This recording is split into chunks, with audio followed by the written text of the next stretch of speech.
I made this kaiju shot for free using Blender.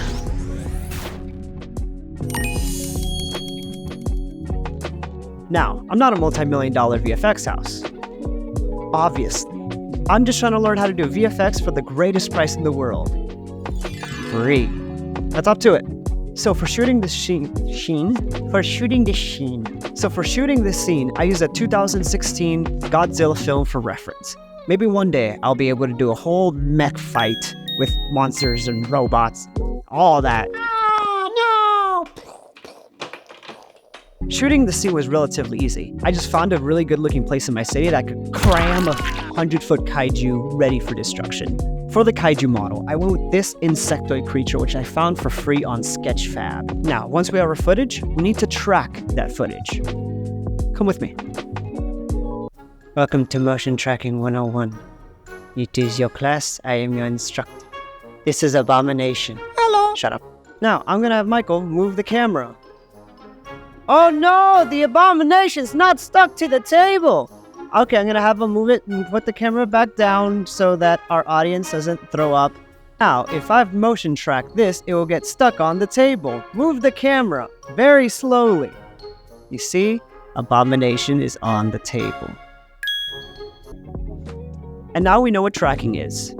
Good, because I hate it. I usually use a 3D tracker in After Effects to do this for me, but that didn't end up working, and so I tried to eyeball it. I tried Blender's 3D tracker for the first time. I don't think it worked. Now, I definitely need to learn how to use Blender's 3D tracker, which I will definitely get to, and I'm gonna do. For the time being, I just tracked it all by hand. When I tell you that I was up till 2 a.m. trying to track this crappy freaking footage. That was hell, but I finally got something passable. And then I started to rotoscope, which AKA just means that I was cutting everything in the footage that goes in front of the kaiju. Like your mom. Now, animation is the funnest part. Funnest? More fun? Funner? Since the 3D model already came rigged, it was super easy to animate. One of my favorite things that I did is I added jitter to the wings, the mandibles, parts of the head, to add variety to the animation. In Blender, you just go to the graph editor, you use a noise modifier, and then you just play around with the parameters. It introduces random noise to your animation that you can play around with, and it adds a good level of detail without having to do it by hand. I also messed around with the original textures to make it better fit the scene. I made the eyes glow so that they didn't feel so dead and lifeless. One thing I did try that completely failed was to add some gooiness to the kaiju.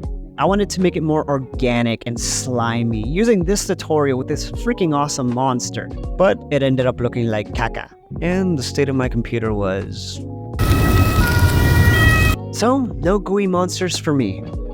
That was the sentence. To circumvent this, I just made the textures a bit shinier to make it look like the creature was a little bit wet. Once I had the animation set, I rendered it and brought it in for compositing. I tweaked the colors for an ungodly amount of time, making sure the shadows matched the highlights, overall color, etc.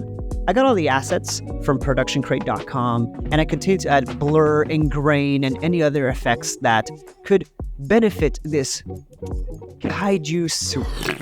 After getting it to a place I was happy with, I felt like there was something missing. You know, that je ne sais quoi? That secret sauce that ties everything together? Oh. There is a building full of reflective windows right in front of the kaiju. So what if I were to take like a camera from that position and render out the kaiju and use that as a reflection? Is perfect. Now, without further ado, I shall present the scene to a few other human individuals. These are the other humans that I shall show this to while I show it to you at the same time. Hopefully I am human. a human.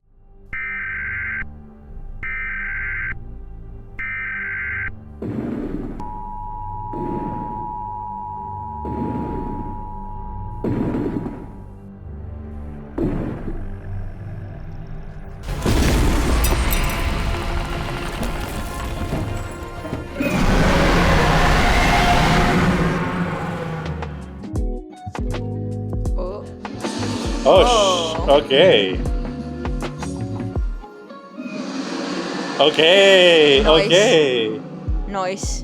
That was way better than I was expecting it to be. To be super honest Wow, with you were expecting something bad. I have impressed. That's it. I've never expected something bad from Adrian, but I know how difficult it is to track, moving model or something when the camera is moving. I know that you originally wanted to have this in a tripod, so I'm just surprised and amazed at the fact that it's just as stable as it is. Yeah. So my thought would be like add a little bit of a camera shake because it's not close. I would say more of a little camera shake. I think it's a more detail. It's a very good shot, Adrian. I'm gonna say you're a great VFX artist.